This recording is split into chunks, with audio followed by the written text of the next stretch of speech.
Assalamualaikum, selamat siang Bu Ida. Waalaikumsalam Pak Agung. Selamat ceria sekali nih Bu Ida. Alhamdulillah. Ini kok rencananya jenengan mau coaching ya hari ini ya? Iya betul Pak. Wah, bagus sekali. Bu Ida tentunya sudah banyak belajar tentang coaching sendiri itu ya? Tentang alur ceritanya sudah bisa dipahami? Sudah Pak. Namun saya masih perlu bantuan ini pada Pak Agung. Untuk kompetensinya sudah paham? Untuk yang kehadiran penuh, Iya. mendengarkan aktif, Sudah Pak. Sudah.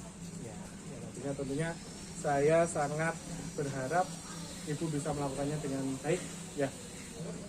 Bu Ida, mohon maaf ini nanti saya sebagai supervisor ya, sebagai pengamat yang tentunya sebagai pengamat saya juga ingin ya sedikit memberikan catatan-catatan tentang jalannya coaching yang nanti Bu Ida akan boleh seperti itu. Boleh Pak. Ya. Tapi tentunya saya sebelum melakukan tidak semua coaching, saya ingin menanyakan beberapa hal. Ini yang pertama nih dari 3 yang kompetensi yang tadi sudah disebutkan di awal tadi. Ibu Ida lebih menekankan di mana sih yang ditingkatkan? Dari ketiga kompetensi tersebut Pak, saya ingin lebih meningkatkan kompetensi terhadap pengajuan pertanyaan berbobot Pak, karena jujur saya masih kesulitan dalam mengajukan pertanyaan berbobot tersebut Pak. Mudah-mudahan nanti Bu Ida sudah siap dengan pertanyaan-pertanyaan yang bisa menggiring opini coachingnya ya. Insya Allah. Yang kedua nih, kira-kira bagian mana saja yang ingin saya amati nih di lupit itu? Secara keseluruhan Pak. Keseluruhan? Oke, jadi saya minta tolong Bapak untuk dapat mengamati secara keseluruhan proses dari saya, kemudian juga kita dapat merefleksikannya Pak, nanti kita cari di mana kekurangan saya, begitu Pak. Nah, kita sharing aja ya Bu ya, walaupun saya sebagai supervisor bukan berarti saya lebih dari jenengan, enggak ya, kita nanti sama-sama belajar gitu. Kemudian pertanyaan selanjutnya, kira-kira menurut jenengan penilaian tentang jenengan sendiri tentang kompetensi dari coaching ini bagaimana ya kira-kira? Kalau menurut saya pribadi, dari saya sendiri secara umum saya sudah mengetahui Pak, namun untuk memahami ini saya masih perlu pengamatan yang lebih mendalam lagi Pak. Nanti bisa kita temukan di refleksi ya Bu ya, kita saling mengisi gitu ya. Dan yang terakhir nih, harapan apa yang jenengan harapannya tentang observasi yang jenengan lakukan tadi itu apa? Harapan saya bisa memperbaiki ya Bu. Lanjut. Sumpah deh Pak. Harapan observasi dari observasi coachingnya bisa menemukan apa? Ini Kita bisa menemukan solusi. iya betul, yuk lanjut Ya udah ulang Ya. lagi. Boleh potong ya Pak? Ya. Terus ini akhirnya. untuk pertanyaan terakhir ya, kira-kira dari observasi yang nanti akan kita lakukan dari percakapan coaching ini, harapan yang ingin jenengan dapatkan itu seperti apa? Harapan saya ingin nanti coaching itu bisa mendapatkan solusi dari permasalahannya Pak. Oh, jadi digiring penuh gitu ya Bu ya? Oh, iya. Betul Pak. Ingin dia mandiri untuk menyelesaikan permasalahan. Betul Oke, sekali. terima kasih Bu Ida. Saya kira Ibu Ida sudah sangat siap untuk melakukan coaching. Tetap semangat, berusaha keras ya Bu Ida ya. Nanti saya siap membantu Bu Ida sampai alur ini selesai. Terima kasih Bu Ida. Iya, sama-sama.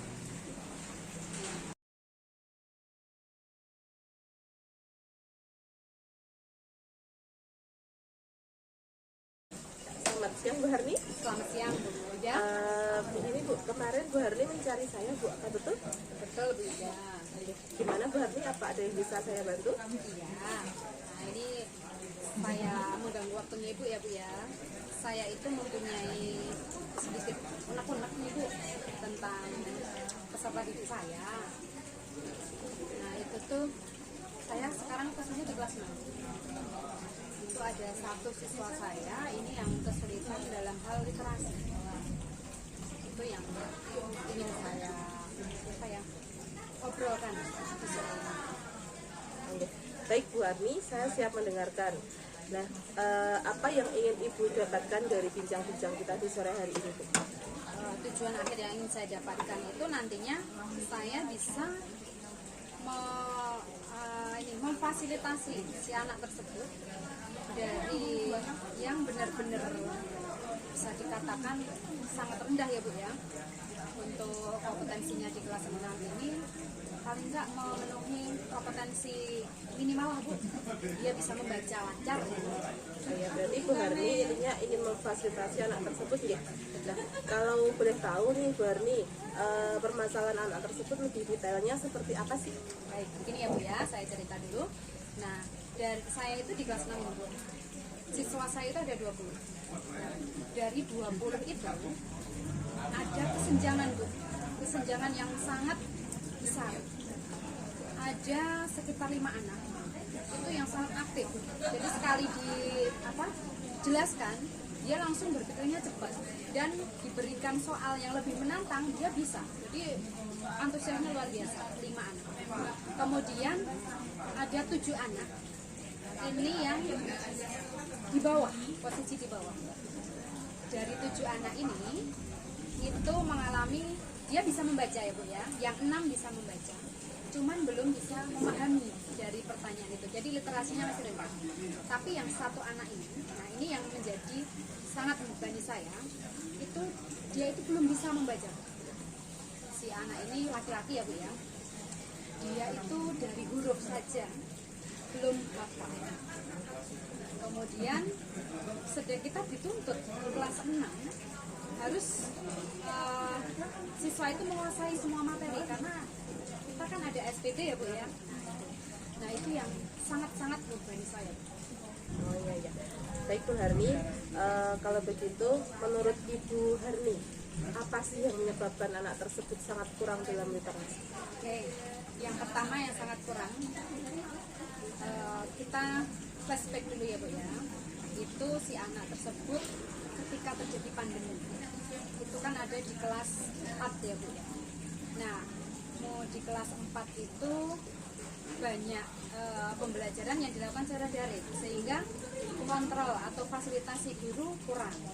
Kemudian orang tuanya pendidikannya menengah ke bawah, dan orang tuanya itu tidak mau menerima ketika si anak ini kita laporkan atau kita berikan statement bahwa si anak ini ketertinggalan belajarnya.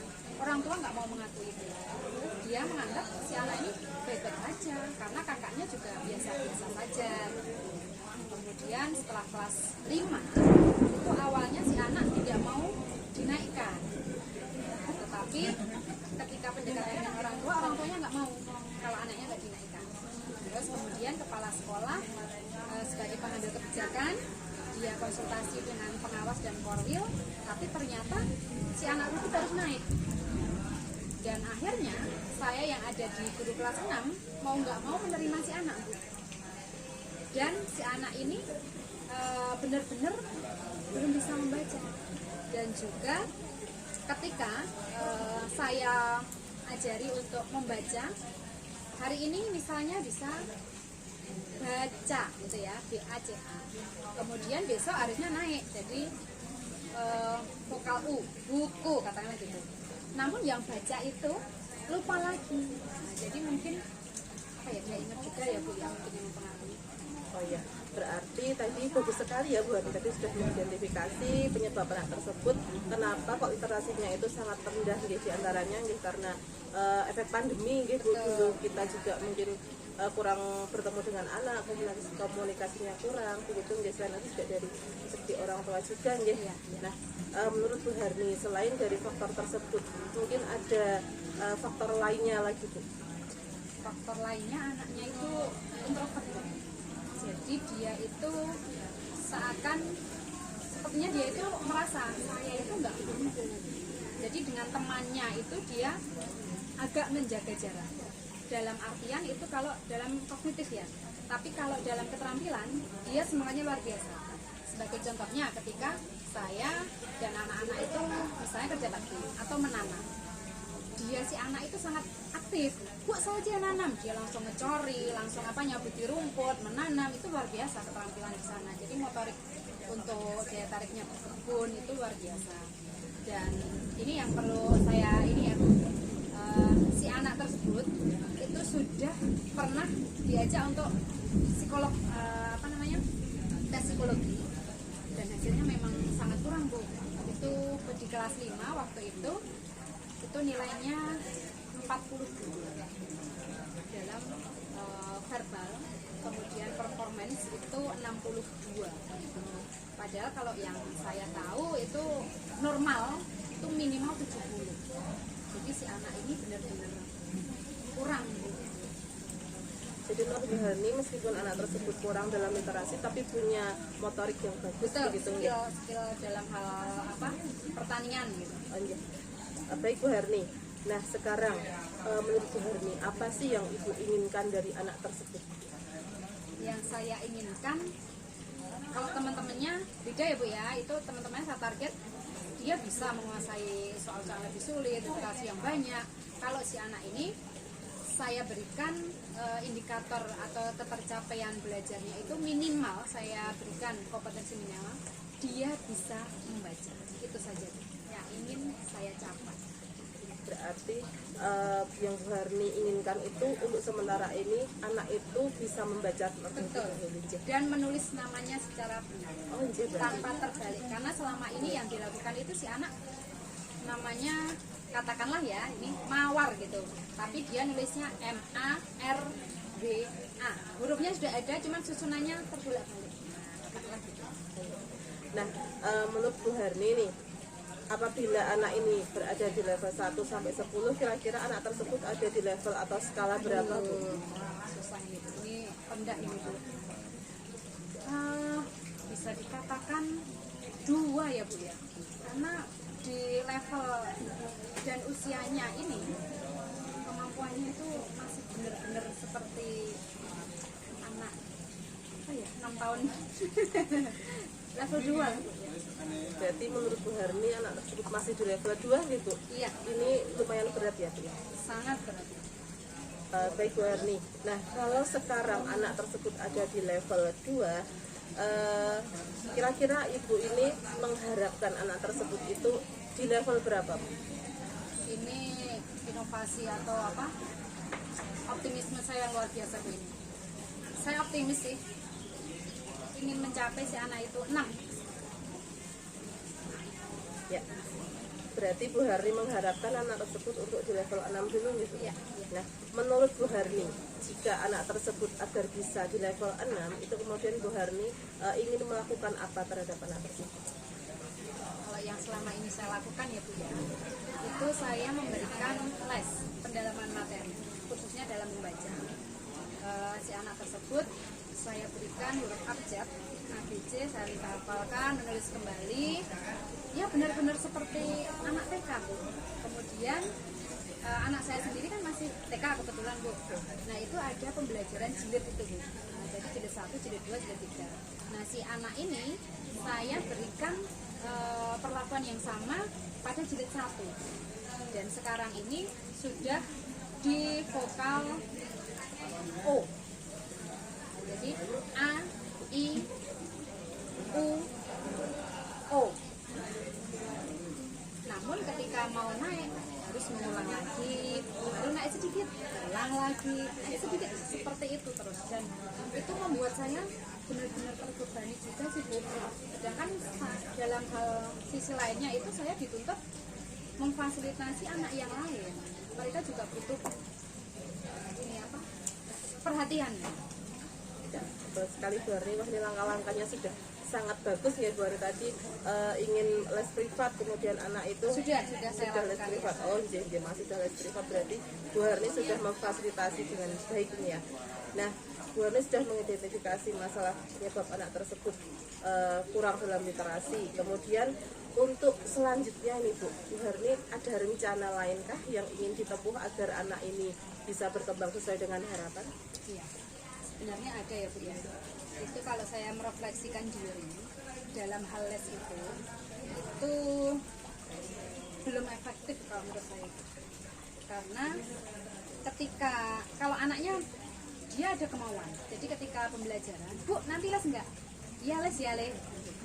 Cuman dalam waktu yang di hari tersebut, kemudian saya ada tugas, misalnya dipanggil kepala sekolah, ini untuk membantu ini, seperti besok mau gelar karya. Kemudian si anak tadi dan dia nggak seperti yang lainnya ya, kalau misalnya janjian mencari bu guru di mana. Nah tapi si anak tersebut ketika saya nggak kelihatan di kantor, dia hanya ngintip di pintu, saya nggak ada, dia pulang.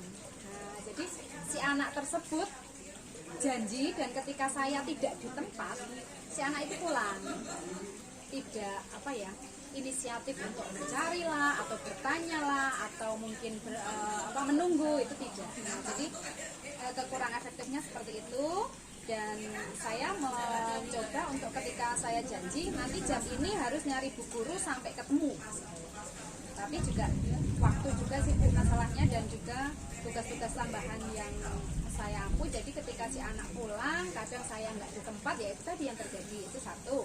Kemudian yang kedua, hambatannya itu orang tua bu. Jadi orang tuanya itu apa ya namanya tadi, tidak mau mengakui kalau anaknya bisa. Jadi mungkin saya akan berusaha untuk mendekati, menjalin ini ya apa namanya, diskusi, sharing dengan orang tua, dan mungkin saya akan merekamkan bu. Saya akan rekam ketika si anak itu berlatih membaca, kemudian saya tunjukkan ini loh bu yang sebenarnya. Karena kalau saya ini usut punya usut, si anak tersebut kalau di rumah itu kalau belajar ditunggui orang tua nggak mau. Jadi orang tua itu benar-benar nggak tahu kemampuan si anak ini. Di level 2 itu nggak tahu, taunya ya anaknya baik-baik saja. Kalau belajar ya aku udah belajar kok gitu, atau di kamar belajar sendiri. Nah tapi belajar apa kita kan nggak tahu. Jadi saya akan mungkin menjalin orang tua, kemudian ini mungkin saya akan tes psikologi lagi, karena kemarin kan tahun kemarin kelas 5 dan kelas 6 ini saya belum tahu perkembangannya lagi.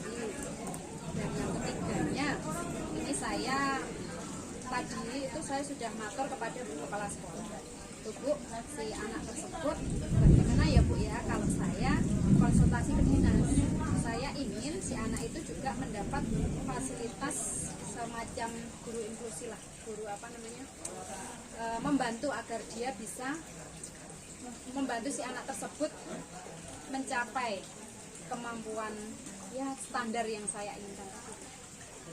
Bagus sekali Bu Harni, ini rencananya sudah tertata ya Bu, sudah dari lingkungan keluarga juga sudah, kemudian Bu Harni juga akan memfasilitasi untuk ke dinas mencari guru inklusi begitu ya. Nah untuk harapan kepada orang tua anak tersebut itu agar anak tersebut bisa mencapai literasi yang diharapkan, itu harapan Bu Harni terhadap orang tuanya itu apa Bu? Kalau sebenarnya harapan saya ya Bu, itu si orang tua itu memfasilitasi si anak yang pertama dengan pendampingan belajar. Namun karena kembali lagi ke faktor pendidikan ya Bu ya, itu orang tuanya setelah saya amati itu SD, lulusan SD, dan yang satunya itu juga ya rendah. Jadi kedua orang tuanya pendidikannya rendah, kemudian ekonominya juga kurang ya Bu, itu dikatakan cukuplah gitu.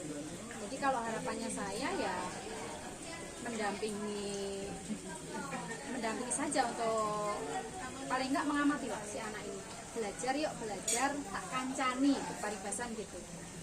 Kalau harapan sebenarnya saya ingin orang tua itu ya mengajari, mendampingi, mengeleskan dia kan gitu.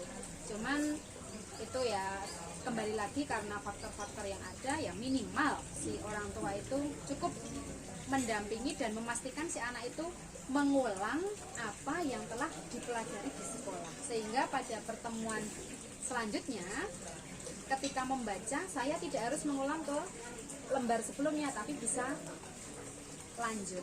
Jadi apa les yang membaca yang sudah saya terapkan, si anak itu mengulang lagi di rumah. Itu saja harapan yang ingin saya dari orang tua. Baik Bu Harni, ini harapannya sangat mulia sekali ya ini ya.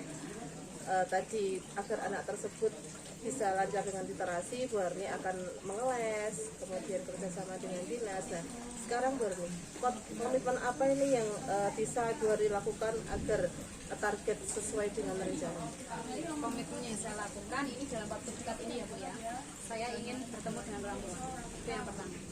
Kemudian yang kedua, saya akan ke dinas untuk tadi mencari guru inklusi, semoga bisa terfasilitasi.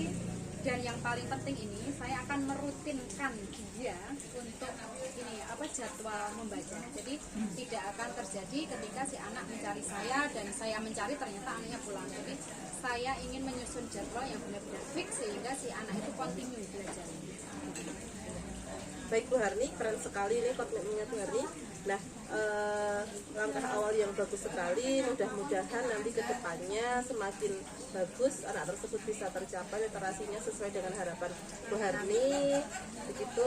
Lalu siapa nih yang kira-kira bisa Bu Harni harapkan untuk membantu mencapai target tersebut? Yang dukungan atau faktor yang sangat berpengaruh itu yang pertama orang tua. Yang kedua tentu lingkungan belajarnya yang di sekolah teman-temannya, dan alhamdulillah teman-temannya ini sudah bisa toleransi terhadap si anak tersebut. Jadi ketika anak-anak yang lain belajar dan si anak tersebut saya berikan istilahnya kamu nulis ini saja diulang-ulang, dan mereka mau menerima. Awalnya mereka nggak mau menerima karena dia menganggap kok si dia lebih di anak emas kan, Bu Harni kok lebih ini ya memberikan fasilitas yang banyak kepada mereka. Jadi dukungan dari teman-temannya itu yang lebih dan sangat, karena ini di kelas itu saya juga jamnya lumayan banyak. Kemudian dukungan yang lainnya itu kepala sekolah tentu Bu, dan yang terakhir nanti dari dinas. Baik Bu Harni, jadi yang paling utama adalah dari orang tua dan dukungannya, kemudian dari teman dan dari kepala sekolah ya. Memang betul sekali ya Bu Harni, untuk mencapai semuanya memang harus mendapat dukungan dari ketiga-tiganya. Nah ini lalu targetnya ini mau kira-kira mau mulai kapan dan berapa lama Bu? Targetnya ini karena besok kan minggu depan itu sudah PSAS, ujian semester. Nah jadi setelah PSAS itu kan kita ada banyak waktu ya Bu ya. Nah itu insya Allah saya akan jadwalkan itu, dan kebetulan si anak itu rumahnya dekat dari rumah. Jadi mungkin si anak itu biar nggak sepaneng, saya berikan dia pulang dulu, istirahat dulu, makan dan sebagainya. Nanti kita janjian lagi, fokus untuk membaca mulai dari awal. Iya. Berarti bisa dimulai setelah PSAS nanti ya Bu Harni? Selama PSAS. Iya. Baik Bu Harni, sudah baik Bu Harni, ini apa yang Ibu dapatkan dari pertemuan kita hari ini? Sebelumnya saya ucapkan terima kasih, dengan bantuan Bu Ida saya bisa menemukan bukan solusi sebenarnya, usaha treatment bagaimana untuk memfasilitasi si anak tersebut. Bahwasanya saya akan mengatur jadwal, kemudian menjalin ini dengan orang tua, teman-teman dan kepala sekolah untuk mendukung apa yang bisa rencanakan selama PSAS kurang lebih 10 hari. Ini saya akan intens dalam penambahan jam mengajar. Dan selanjutnya mungkin saya akan berusaha untuk mencarikan guru inklusi terhadap si anak tersebut. Baik Bu Harni, saya tunggu info selanjutnya ya terkait dengan peningkatan literasi anak tersebut. Semoga nanti bisa berjalan sesuai rencana dan hasilnya bisa sesuai dengan yang diharapkan, sesuai dengan harapan yang Bu Harni inginkan. Saya penasaran nih bagaimana nanti hasilnya ya Bu Harni. Saya juga Bu, semoga bisa berhasil ya Bu ya, doakan. Baik Bu Harni, terima kasih sudah melakukan bincang-bincang pada sore hari ini. Semoga mendapat solusi yang terbaik. Amin. Terima kasih Bu.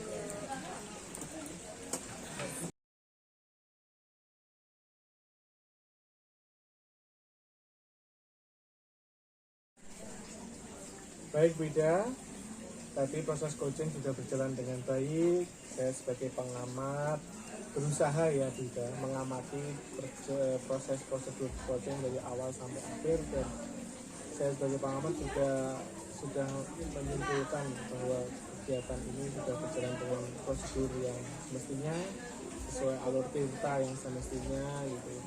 Cuma ada beberapa hal yang memang ingin saya refleksikan atau simpulkan dari jenengan. Kira-kira yang pertama, setelah jenengan menjalani semua aktivitas ini, masih adakah kompetensi yang perlu ditingkatkan lagi?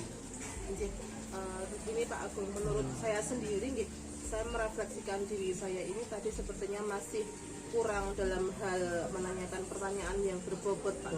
Jadi untuk menanyakan pertanyaan yang berbobot ini memang saya masih perlu latihan agar lebih baik lagi untuk kedepannya Pak.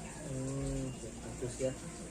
Saya juga tadi sebenarnya sudah menganggap bahwa pertanyaan kita itu juga sudah sangat berbobot, sudah menggiring opini dari Koci Jenengan, Bu Harti, sehingga Bu Harti bisa menyimpulkan dan membuat solusi-solusi sendiri, itu sudah sangat bagus sekali. Tapi kalau Bu Ida merasa masih perlu ditingkatkan lagi, ya saya sangat membuka diri, terutama jika dengan mau bersedia untuk sharing dengan saya, terutama atau dengan orang lain gitu ya. Kemudian kira-kira untuk masalah tadi yang sudah disampaikan sama Koci itu apakah sudah mewakili dari prosedur kita yang sebenarnya yang menurut itu tadi? Menurut saya sudah berusaha Pak sesuai dengan alur Tirta ya Pak. Jadi mulai dari mengidentifikasi masalah, kemudian tadi juga sudah menanyakan kepada Koci tentang informasi-informasi terkait permasalahannya begitu Pak.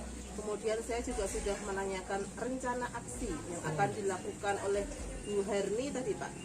Yang akan dilakukan itu apa saja begitu. Dan saya juga sudah meminta Koci untuk mempertanggungjawabkan tindakannya tersebut seperti itu Pak. Bagus, berarti memang apa yang saya simak tadi tidak meleset ya Bu ya, itu sudah melakukan fungsinya dengan baik dan benar. Tentunya harapannya bahwa ada perubahan yang signifikan di Koci dengan pemikiran sendiri. Betul yang Ibu sampaikan tadi bahwa coach itu hanya menjalankan tugasnya sebagai memberikan pertanyaan-pertanyaan pemantik agar si Koci ini bisa berpikir sendiri untuk menyelesaikan masalahnya dan menggali informasi tentang masalahnya sendiri.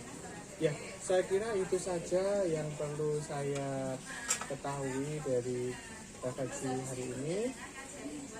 Secara garis besar juga sudah melaksanakan dengan sangat baik sebagai coach, sudah bagus sesuai prosedur. Dan mungkin kalau ada pertemuan selanjutnya bisa giliran saya yang nanti diamati sama Bu Ida sebagai coach ya Bu Ida ya. Kita sama-sama belajar, kita sama-sama belajar.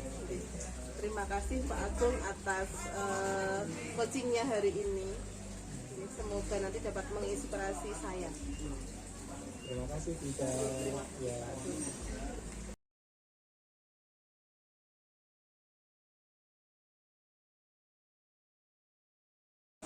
Assalamualaikum Bu Ida. Waalaikumsalam Pak Oh Agung. iya, ya boleh selamat siang juga enggak apa-apa ya. Bu Ida, ini kok tumben menemui saya itu ada apa? Ya Pak Agung, saya tuh mau sharing Pak ini tentang permasalahan di kelas saya Pak. Jadi saya tuh punya masalah di kelas ini Pak. Ya tentunya karena kita itu tujuannya sharing, ya alangkah lebih baiknya kalau nanti saya tahu dulu masalahnya ya Bu Ida ya. Jadi seandainya nanti ke depannya saya kok banyak tanya nggak apa-apa ya. Ya karena tujuan saya juga ingin menggali saja sih apa masalah yang sebenarnya Bu Ida temukan itu yang ada. Kira-kira nih dulu Bu Ida, untuk tujuan dari pembicaraan kita ini apa sih? Nah ini Pak, tujuan saya bertemu dengan Bapak itu adalah untuk mencari solusi dari permasalahan saya. Begitu Pak, saya harapkan nanti Bapak itu bisa menggiring saya untuk menemukan solusi. Begitu. Untuk masalahnya sendiri kalau bisa? Ya ini saya mau cerita dulu ya Pak ya. Boleh, boleh. Jadi gini Pak, bulan lalu itu Bapak Perso kalau di kelas saya itu ada murid baru. Oh ya. Dari luar daerah itu loh Pak. Siapa itu namanya? Yang laki-laki itu namanya Aska Pak. Oh Aska ya. Nah Aska ini sering dilaporkan oleh teman-temannya. Jadi ketika saya di kelas itu, Aska ini sering dilaporkan oleh teman-temannya itu suka jahil Pak. Tuh, tapi saya sebagai guru saya tidak bisa dong menjas Aska ini sebagai anak yang jahil, kan tidak bisa seperti itu kan. Tapi memang beberapa kali saya menemui Aska ini di kelas ketika ulangan dia itu merebut kertas ulangan punya temennya. Oke. Kemudian di hari lain juga saya pernah menemui Aska ini menyembunyikan barang milik temannya.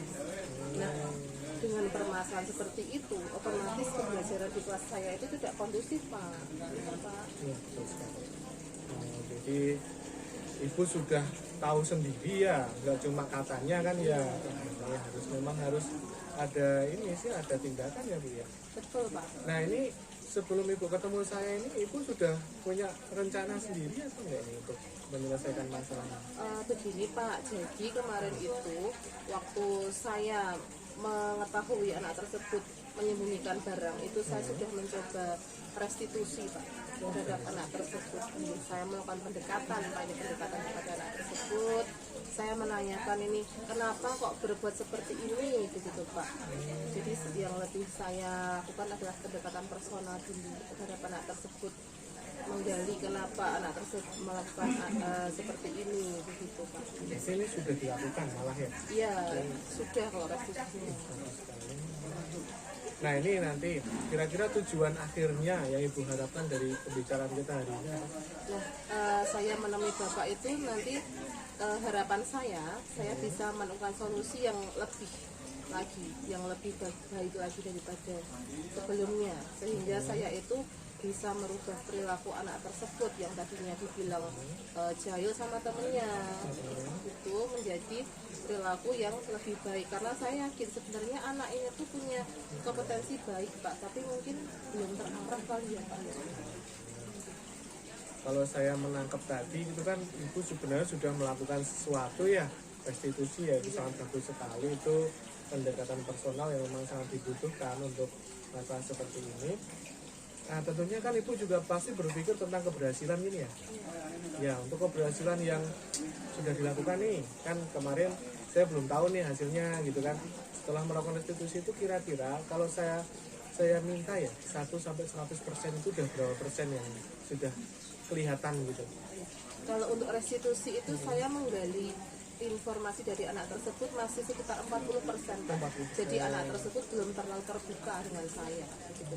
Padahal harapannya sebelum restitusi itu saya harapannya anak ini bisa terbuka dengan saya. Mungkin karena saya belum terlalu dekat dengan anak tersebut ya Pak, baru beberapa minggu kenal dengan saya begitu kan. Jadi memang belum 100% berhasil restitusinya. Tapi dengan restitusi itu anak tersebut bisa sedikit membuka ini Pak kesehariannya. Jadi dia sempat bercerita bahwa dia melakukan itu karena merasa kesepian begitu Pak. Di rumah kebetulan dia juga cuma berdua dengan neneknya, tinggalnya tidak berdua. Jadi nggak dengan orang tua ya? Boten, jadi tinggalnya berdua sama neneknya, sering merasa kesepian. Terus juga dia itu belum punya teman di sekolah, itu belum ada yang akrab begitu Pak. Alasannya seperti itu. Jadi sebenarnya secara menggali informasi itu sudah dapat poinnya nih, faktor yang mempengaruhinya apa itu sudah ada ya. Salah satunya ya kita juga karena dia kesepian, mungkin ada pelampiasan untuk ini ya. Jadi secara tujuan ketika menyampaikan tujuan ini sebagai suatu perubahan ke diri anak gitu ya. Ini selama ini sampai hari ini aja loh yang ibu udah lakukan, ibu udah persiapkan ini, kalau dari skala 1 sampai 5 itu yang sudah tercapai itu berapa? Bisa ada tujuan 1, 2, 3, 4, 5 itu udah ada berapa ya? Untuk saat ini Pak, saya itu baru 2. Baru 2. Yang pertama baru pendekatan personal kan Pak. Pendekatan personal agar anak ini lebih kenal dengan saya karena murid baru. Kemudian yang kedua tadi adalah restitusi tadi, karena pas saya memergoki ke anak tersebut pas berbuat seperti itu dengan temannya. Kemudian otomatis saya juga melakukan restitusi begitu Pak. Nah yang ketiga ini besok baru mau saya rencanakan ini Pak, ketiga dan seterusnya ini Pak. Baru mau saya rencanakan lebih lanjut lagi. Begini Bu Ida, tadi kan Bu Ida juga sudah menyampaikan masalah skala pencapaian tujuan. Bu Ida mengatakan bahwa pencapaian tujuannya aja masih di skala yang relatif rendah ya. Saya boleh tanya nggak kira-kira apa yang menyebabkan hal itu? Hambatan apa saja yang menghalangi jenengan itu untuk meraih tujuan yang diinginkan? Oh ya, begini Pak, menurut saya yang saya rasakan di Pak, hambatan yang saya rasakan itu yang pertama, anak tersebut masih kurang terbuka dengan saya Pak. Saya juga ini penasaran, kenapa anak tersebut kok masih belum bisa terbuka? Apa karena takut dengan saya, atau karena memang ada hal lain yang disembunyikan, begitu Pak? Itu alasan yang pertama, penyebabnya kenapa sampai sekarang saya belum maksimal. Kemudian yang kedua ini juga komunikasi dengan orang tua, meskipun orang tuanya jauh begitu nih Pak, tapi komunikasinya itu masih lewat WA. Cuman ketika dihubungi komunikasi itu orang tuanya sering balas WA-nya itu lama atau bahkan kadang tidak dibalas. Komunikasi dengan wali muridnya begitu Pak. Kemudian juga ketika saya ingin mengetahui informasi dari neneknya sebagai wali di rumah begitu, itu juga kesulitan Pak, karena neneknya ini juga bekerja pulang di sore hari, jadi saya juga kesulitan di situ komunikasi dengan wali dan orang tua begitu Pak. Ya, bisa dipahami ya, hambatannya memang agak sedikit kompleks berarti ya. Nah lalu jenengan punya nggak ini opsi alternatif pilihan lain sebagai solusi itu ada nggak dari menghadapi masalah-masalah itu?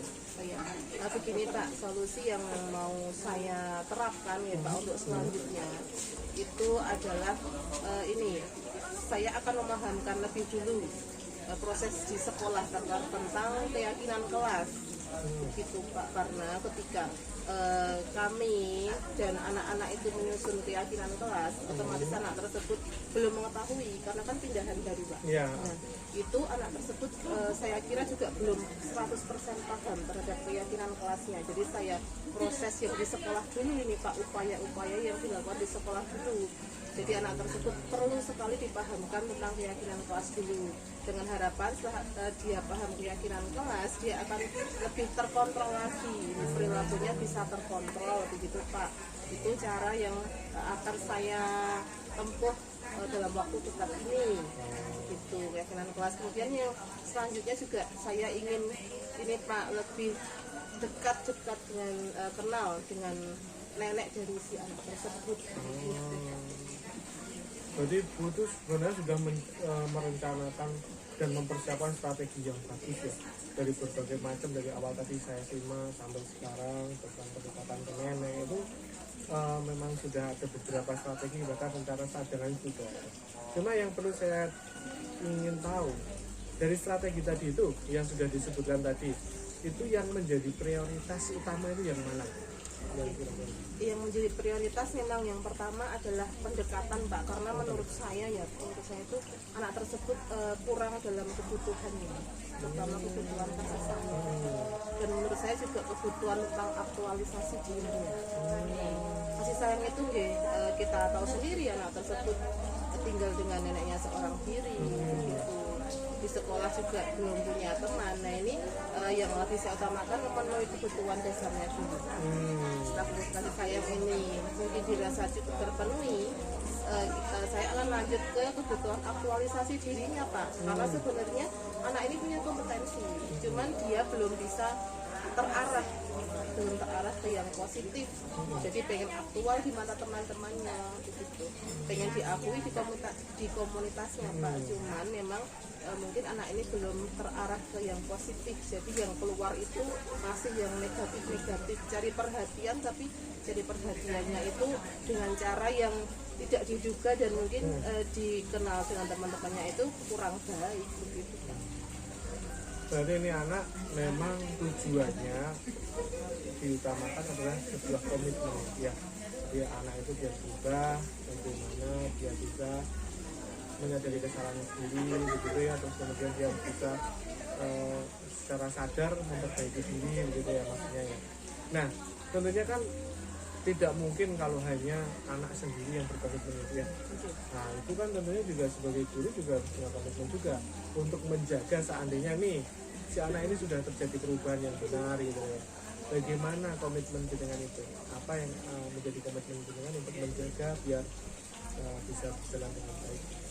Baik Pak, memang betul nggih. Saya sebagai wali kelas jadi anak tersebut setiap hari anak tersebut berada di bawah asuhan saya. Sekolah selama di sekolah saya adalah orang tua pengganti jadi anak tersebut.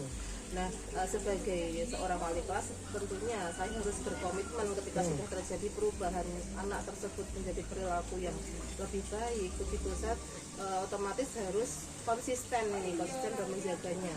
Ya terutama dalam kedekatan emosi, kedekatan secara emosi begitu agar anak tersebut mudah diatur, itu tentunya saya harus konsisten menjaganya. Kemudian lagi Pak, untuk aktualisasi diri saya mungkin kedepannya akan lebih konsisten untuk mengajak anak itu memimpin atau terlibat dalam kegiatan agar yang tadinya belum tersalurkan dari anak tersebut nanti bisa disalurkan agar aktualisasi dirinya ini nanti bisa terarah gitu. Sekali itu yang punya komitmen seperti itu. Cuma loh ini untuk menjawab keraguan-keraguan saya loh. Apakah ini Bu Ida ini ya berani bertanggung jawab sepenuhnya untuk menjaga komitmen jenengan sebagai guru itu berjalan dengan sesuai dengan apa yang disampaikan? Nah ini Pak, untuk bertanggung jawab insya Allah Pak, saya akan memenuhinya. Tapi tentu saja saya nanti juga akan membutuhkan bantuan terutama dari Bapak sebagai pembina ini Pak. Ya bukan pembina ya, kita itu saling sharing aja tuh ya, kita sama-sama belajar gitu ya. Oke, bagus lah itu kalau berani bertanggung jawab ya, tentunya harus seperti itu. Masa gurunya nggak bertanggung jawab kan mau gimana? Nah ini yang terakhir nih, pertanyaan saya. Bagaimana tindak lanjut yang akan dilakukan Ibu setelah coaching ini selesai?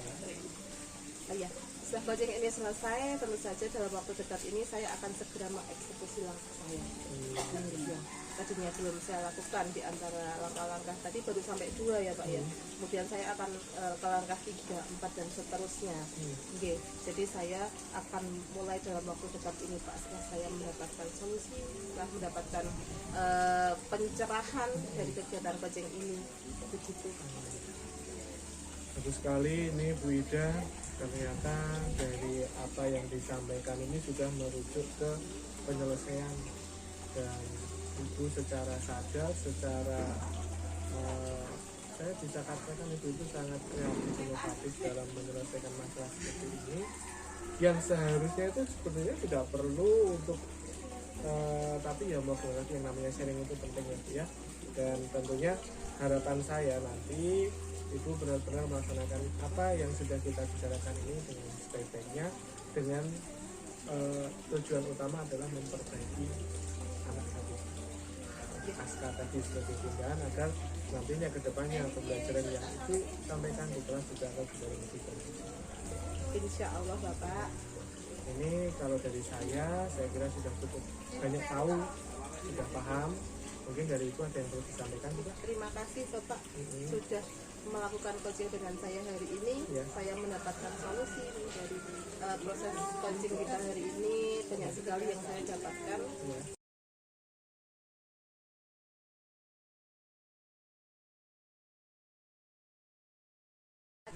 Waalaikumsalam.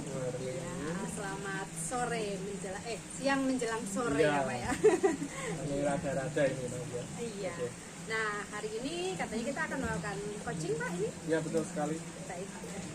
Kalau boleh saya tahu tujuan dan tema dari coaching yang akan kita lakukan tentang apa Pak? Ya ini begini Bu, sebelumnya akan saya sampaikan dulu. Permasalahan saya itu tentang manajemen, terutama untuk manajemen emosi saya itu kok sepertinya itu kurang terkontrol dengan saya. Jadi Pak Agung ingin coaching dengan tema manajemen emosional dari autisme. Ini agak pribadi nih Pak. Ini memang masalah pribadi saya. Baik, nah Kalau saya mau bertanya sebelum mengawali kita ke lebih yang jauh, dari skala 0 sampai 10 yang Bapak rasakan itu ada di rentang mana Pak ini Pak? Tentang manajemen. Kalau manajemennya saya kira itu masih tergolong kurang bagus. Jadi saya belum berani mengatakan 6 saja belum. Mungkin masih di bawah 6, 5 atau 4 gitu. 5 atau 4 ya Pak? Iya. Ini keadaan yang Bapak alami. Kemudian dari skala 4 atau 5 tadi, katakanlah kita 5 aja ya Pak ya. Nah, dari skala 5 ini Bapak menginginkan manajemen emosi Bapak itu ke level berapa? Kalau kesempurnaan saya kira masih jauh dari harapan saya. Saya masih berharap ya mendekati angka sempurna saja seperti 8 atau 9 lah. Paling tidak saya itu sudah bisa stabil ketika menghadapi permasalahan seperti ini. Baik Pak Agung. Nah, luar biasa ini ada komitmen dari Pak Agung dari 5, skala 5 ke 9 ya Pak ya. Kita maksimalkan ya Pak Kita ya. maksimalkan. Berani Pak? Insya Allah. Wah, insya Allah. Optimisnya luar biasa. Nah, dari untuk mencapai skala 9 tadi, Pak Agung indikator keberhasilannya apa Pak? Ya tentunya karena ini berkaitan dengan kontrol, saya ya bisa lebih bijaksana lagi ketika saya itu menghadapi permasalahan yang melibatkan emosi saya di situ. Itu tentunya ketika saya bisa lebih menekan emosi saya itu, saya kira itu sudah menjadi indikasi yang baik untuk masalah saya. Jadi kami tekankan bahwa kontrol emosi itu yang sebagai indikator yang ingin tujuan akhir dari Pak Agung. Nah, kemudian dari faktor tadi kontrol emosi yang ingin dicapai, kira-kira faktor-faktor yang mempengaruhi apa? Ketika Pak Agung kok nggak bisa mengontrol, faktornya apa saja? Tentunya begini Bu, saya itu sebenarnya harus menceritakan terlebih dahulu akan permasalahannya. Jadi menurut orang yang sudah ahli di bidang ini, kita sebut beliau itu psikolog ya, ahli di bidang emosional, emosi seseorang gitu. Ternyata saya itu punya kecenderungan ke arah mental illness, seperti bisa dikatakan seperti OCD.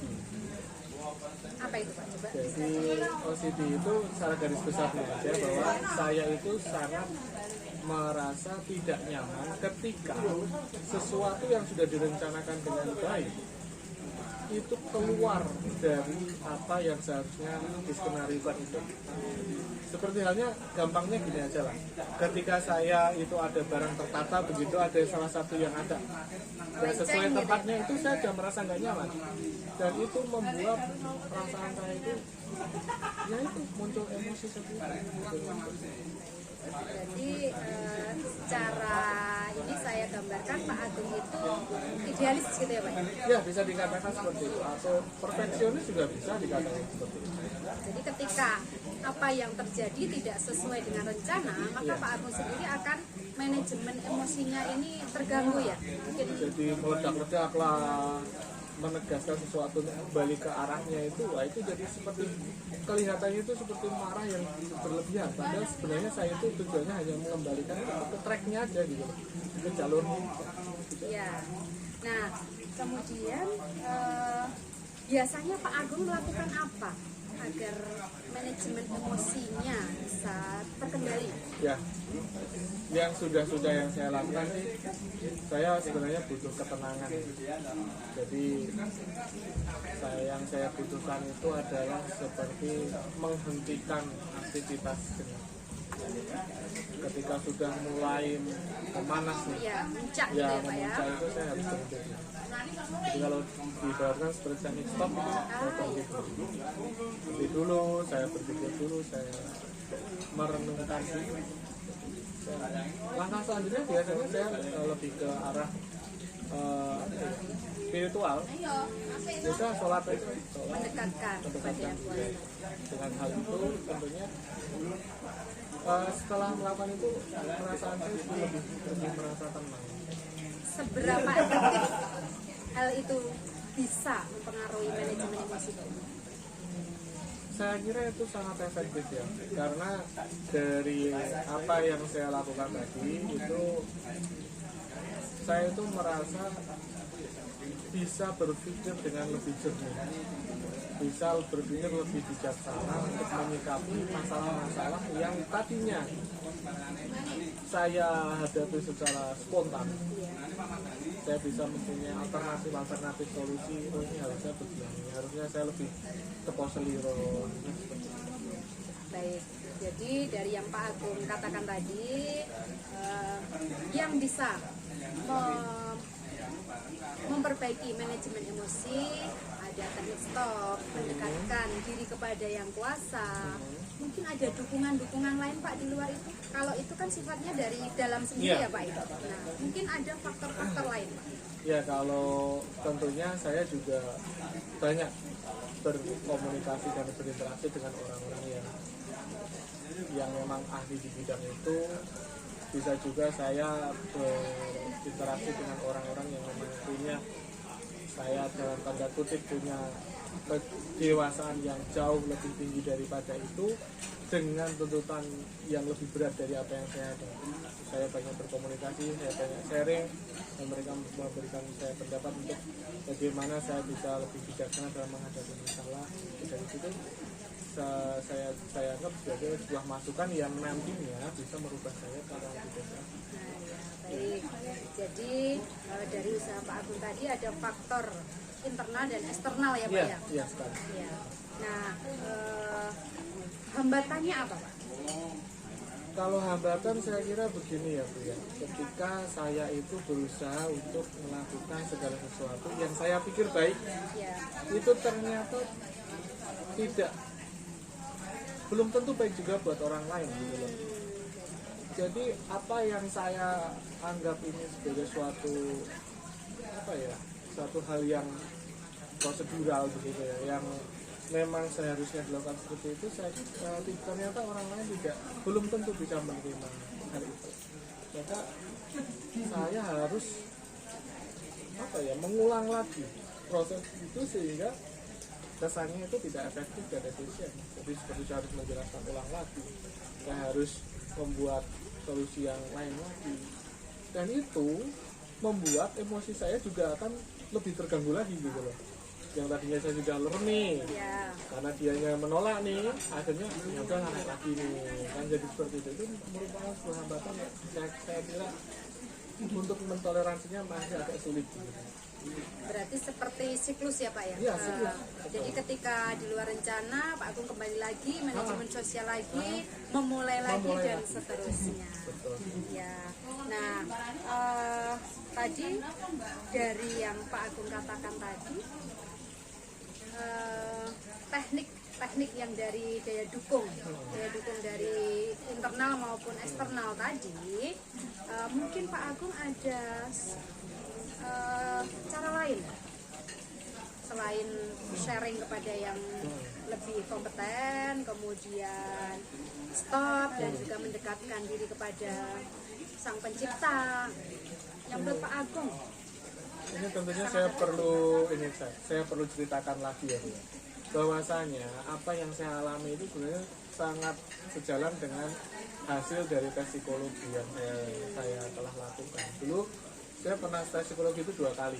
Untuk tes penerimaan CPNS di tahun 2011. Betul. Itu saya sampai mengulang 3 kali. Ini beneran ya? Saya mengulang 3 kali dan kesalahannya sama, yaitu letaknya di manajemen emosinya saya itu terlalu sangat lemah sekali. Sampai 3 kali itu saya nang. Dan kemarin ini yang kedua di tahun 2012 saya tes lagi psikologi, juga ternyata sama juga di bagian itu. Padahal perasaan saya itu saya sudah menjawab semuanya itu dengan sebaik-baiknya. Tapi ternyata ya namanya ilmu itu memang akurasinya memang bagus ya. Nah saya kira ketika nanti nih ada suatu penanganan, jadi yang saya butuhkan adalah saya coba tes lagi aja. Kira-kira apakah ada perubahan? Karena nanti dari tes itu akan mengindikasikan bahwa saya itu memang sudah ada perubahan atau tidak. Saya kira itu. Baik, setahu saya Pak ya, itu Ya. juga benar. Nah. Untuk psikologi itu memang dicek secara berkala dan Pak Agung sudah melakukannya dari tahun 2011, terus kemudian kemarin 2022 22 itu padahal itu sudah rentangnya panjang, lama iya. ya, tapi belum ada peningkatan, masih Ya, untuk angkanya itu masih ada, sudah ada, nggak seperti kemarin. Oh, iya, iya. Ya, mungkin dari sisi pengalaman sama usia mungkin ya Bu ya. Oh, iya, Jadi dari situ saya bisa lebih bijaksana lagi mungkin seperti itu. Tapi ya faktor yang lain saya juga belum tahu. Nanti kalau sudah berjalan, nah itu rencananya saya akan tes lagi untuk jika apa yang sudah saya lakukan itu sudah. berarti rencana Pak Agung ini ingin melakukan tes lagi ya Pak ya? Iya. Nah, mungkin dari seingat Pak Agung nih ya, dari 2011 sampai 2022 itu kan ada perubahan nih Pak. Betul. Nah, apa yang Bapak lakukan sehingga saya harapkan nanti ketika Bapak tes lagi itu juga mengalami peningkatan lagi. Ya mungkin kembali lagi seperti apa yang sudah saya jawab di awal tadi. Ya. Ya saya kan sudah banyak berinteraksi dengan orang, berbagai macam orang, dari berbagai macam latar belakang, dari berbagai macam kedudukan, posisi, yang saya anggap mereka itu punya potensi yang sangat bagus sekali. Ya. Mungkin salah satu tokoh yang bisa saya sebutkan adalah atasan kita sendiri, Ya. kepala sekolah, pengawas dan sebagainya, atau dinas. Itu saya banyak berinteraksi, banyak berbicara dengan mereka, dan secara tidak langsung mereka itu sudah memberikan impact yang sangat bagus kepada saya itu. Jadi saya bisa lebih, ya itu lagi kebijaksanaan lagi lah. Intinya saya bisa lebih inilah memanajemen. Ini perlu nggak saya lakukan, ini tidak perlu saya lakukan, gitu. Dari situ akhirnya emosi saya itu bisa dikontrol. Baik, berarti kalau bisa saya simpulkan ya Pak Ya. Pak Agung berlatih untuk berinteraksi dengan orang lain. Betul. Dan kemudian dengan interaksi tersebut Bapak akan lebih berusaha tertata lagi, akan Iya. menata emosi dengan impact-impact yang datang dari mereka-mereka Betul semua. sekali. Nah, dari tahun ini ya Pak, 2023, terus rencana tes lagi kapan Pak? Mungkin nanti 2024 ini Bu. Oh ya, pertengahan, berarti masih ada waktu ya Pak ya? Ya. Nah, kira-kira yang akan Bapak lakukan apa ini? Kalau melihat kemarin kenaikannya, kemudian ini. Yang pertama saya lebih ini lagi lah, mungkin lebih intens lagi untuk menjalin relasi lagi. Saya coba untuk mendekatkan diri saya kepada tokoh yang saya kira bisa lebih menginspirasi saya, yang ketika saya nilai dia itu dengan tekanan seperti ini, ternyata dia masih bisa seperti ini gitu ya, bisa dibayangkan kan seorang yang punya kesibukan luar biasa ternyata dia masih bisa senyum-senyum gitu kan. Seharusnya saya juga mendekati orang-orang seperti itu. Saya ingin belajar bagaimana dia mengelola itu semua gitu loh, menyelesaikan masalah tanpa masalah, ibaratnya kan seperti itu, tanpa menimbulkan emosi-emosi yang besar. Jadi secara nggak langsung Pak Agung menyebutkan bahwa kita akan Pak Agung akan menjalin relasi dan belajar dari mereka. Mereka bisa berhasil, tentu saya juga bisa melakukan seperti itu. Apakah seperti itu Pak? Betul sekali. Oh, iya. Tentunya tetap ya dari dalam diri, dukungan dari Betul. dalam diri tadi jangan dilupakan ya Pak ya. Betul sekali. Nah, kira-kira Pak Agung akan melakukan itu dalam waktu dekat atau Ini rencananya sesegera mungkin ini, karena kebetulan ini dari beberapa event yang saya ini ikuti, saya sudah menemukan beberapa sosok yang menginspirasi. Cuma belum membangun secara intens ke orang itu.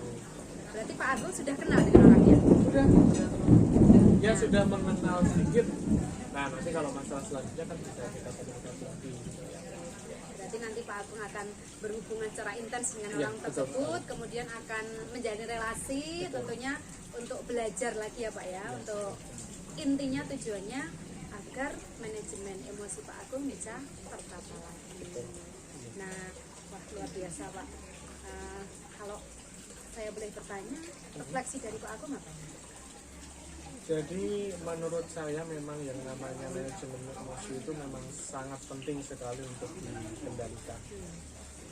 Karena mengingat bahwa kita hidup itu bukan hanya untuk kepentingan sendiri. Kita itu juga harus memikirkan kepentingan orang lain.